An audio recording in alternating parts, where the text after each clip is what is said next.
The strangest protection can begin with your phone becoming quiet. Not broken, not dead, just quiet in a way that makes you check it twice and then pretend you were not waiting. The names that used to appear every day stop appearing. The group chat keeps moving, but somehow your name is no longer pulled into the center of it. Plans happen without you. A conversation that once made you feel wanted now ends with a cold sentence and no explanation. At first, it feels like rejection. Wearing ordinary clothes, you sit there with the screen in your hand, wondering what changed, wondering whether you became too much, too serious, too distant, too difficult to love. But sometimes Allah protects a heart before that heart even understands what it was being protected from. Sometimes He blocks access quietly, not because you are better than them, and not because they are monsters, but because your peace was becoming too easy to reach. Your mind was being entered without permission. Your salah was being delayed by emotional noise. Your mood was being controlled by people who did not even realize how deeply their words landed inside you. And then, without a dramatic warning, certain doors became heavy, certain conversations became impossible, certain invitations stopped finding you. You thought you were being left out, but maybe Allah was moving you out before your faith became tangled in a place where your soul could not breathe. It hurts most when the distance has no clear reason. If someone insults you, you know where to place the pain. If someone betrays you openly, the wound has a shape. But when people slowly become unavailable, when replies grow shorter, when your presence is treated like an option instead of a gift, the heart begins to search for blame in itself. You replay small moments. Did you speak too honestly? Did you refuse something they expected you to accept? Did your quietness make them uncomfortable? Did your return to Allah change the way you laughed, the way you spent your evenings, the way you answered invitations that used to pull you into heedlessness? This is where the test becomes delicate, because Shaitan does not always attack with loud temptation. Sometimes he attacks with interpretation. He whispers that you are unwanted, that nobody stays, that your sincerity only makes you lonely. And if you are not careful, you begin to confuse Allah's protection with abandonment. You begin to see every closed connection as proof that you are hard to love, when in reality some connections were only able to exist while you were neglecting yourself. They were comfortable with the version of you that answered every call, absorbed every complaint, laughed at every careless joke, and carried emotional weight that was never assigned to you. When Allah begins to pull you back to Him, not everyone can come close in the same way. Some people are not removed because they are evil. Some are removed because their access belonged to an older version of you. There is a moment when you realize how much of your peace was being spent on managing other people's moods. You wake up and do not have to scan a message for hidden anger. You pray Fajr, and, for once, your mind is not arguing with someone who is not even in the room. You make tea, sit near the window, and notice that the morning feels wider without the constant pressure to explain yourself. This kind of calm can feel unfamiliar at first, almost suspicious, because chaos had become normal. You were used to being pulled into conversations that left you heavy, used to being invited into places where your heart became restless, used to proving your loyalty by betraying your own limits. But the peace that follows separation is not always excitement. Sometimes it is simply the absence of disturbance. It is being able to read a page of Quran without checking whether someone has replied. It is saying no without preparing a courtroom defense in your head. It is going to sleep without carrying a sentence someone threw at you carelessly. If this kind of insight has ever made you look back and say, Allah saved me before I understood, then let this video be liked as a quiet acknowledgement of that mercy, not as noise, but as gratitude.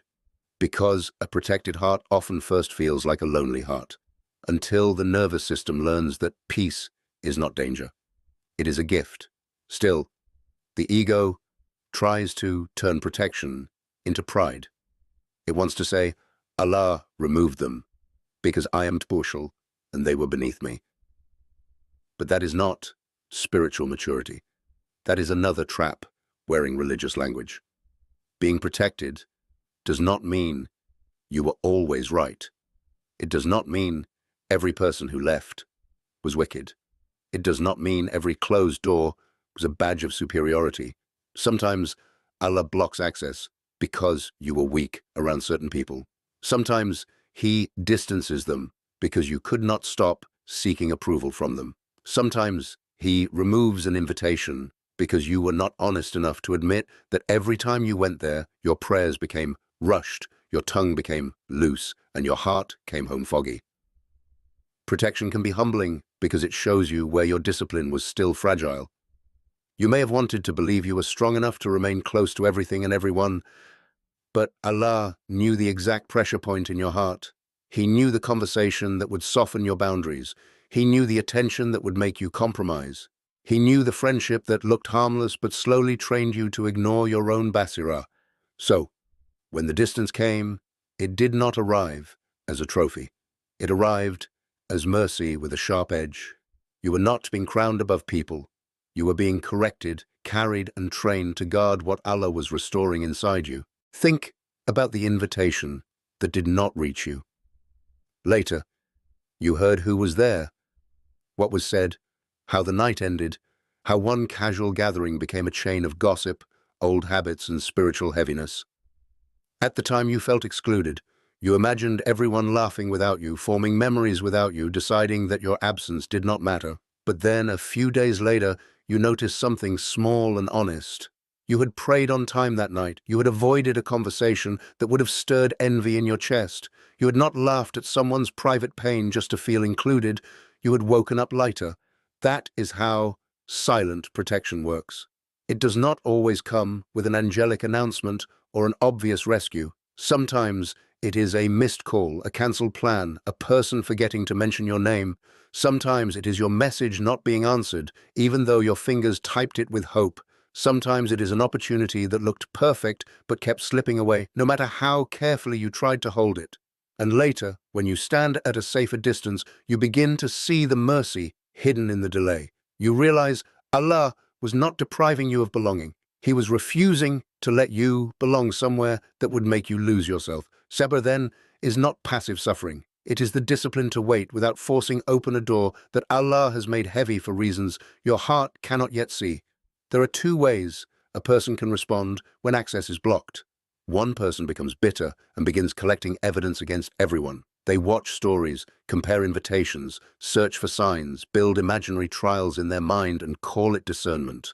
Their pain becomes a lens that makes every silence look like betrayal. And another person feels the same hurt but brings it to Allah differently.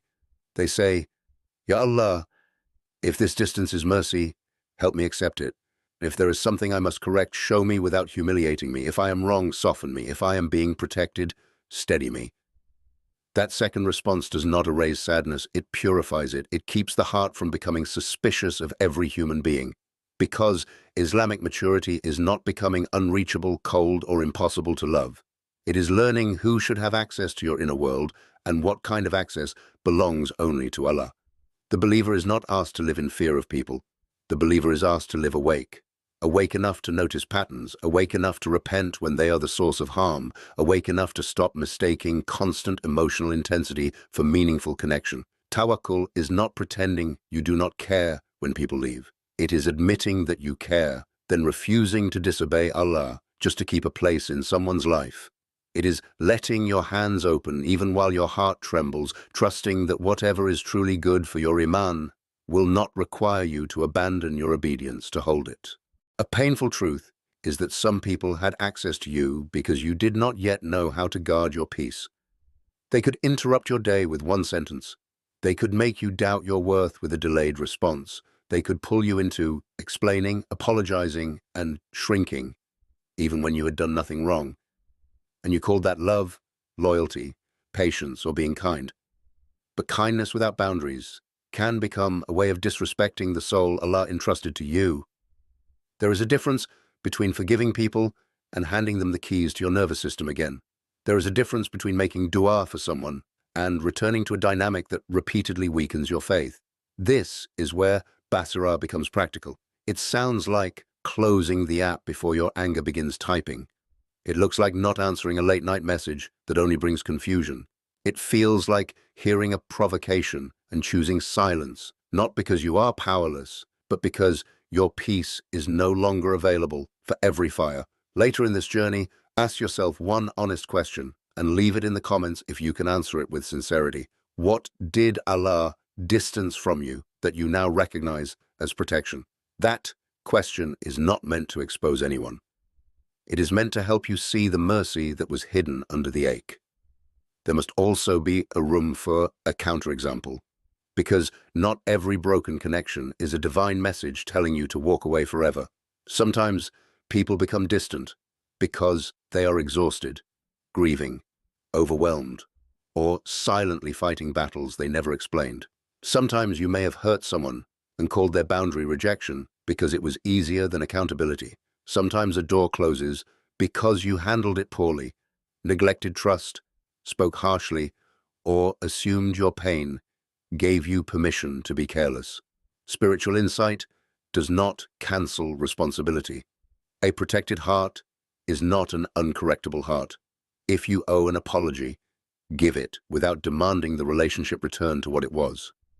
If you misunderstood someone, ask Allah to help you see clearly, not only comfortably. If a connection can be repaired with honesty, humility, and healthier limits, then repair may also be mercy. The point is not to label every person from the past as dangerous. The point is to recognize that Allah's guidance brings clarity, not obsession. It produces humility, not arrogance. It leads you toward cleaner behavior, not dramatic conclusions. When Allah blocks access, He does not need you to become cruel to prove you have moved on. He may simply teach you to stop standing in places where your heart repeatedly forgets Him. The sign of protection is not that you feel powerful over others. It is that you become more honest, more prayerful, more disciplined, and less controlled by the need to be chosen by people. Then one day the old trigger returns, and you meet it as a different person. A name appears on your screen, or someone mentions a gathering you were not invited to, or you see a photograph that would have once ruined your evening. You feel the first wave rise in your chest, that familiar heat of being replaced, ignored, or misunderstood. But this time, it does not take over. You breathe. You put the phone down. You make wudu, even if you are not in the mood. You pray slowly, not perfectly, but sincerely. During sujood, the pain does not disappear like magic, yet it loses its authority. That is spiritual growth, not the absence of emotion, but the end of emotional slavery. You realize that Allah did not only remove people from your life, He removed your dependence on their reactions. He protected your future by changing what you respond to. He protected your peace by teaching you restraint before giving you relief. He protected your Iman by letting loneliness expose the places where you had been feeding on attention instead of remembrance. And when clarity finally comes, it is not loud. It does not make you want to announce that you are right. It makes you quieter.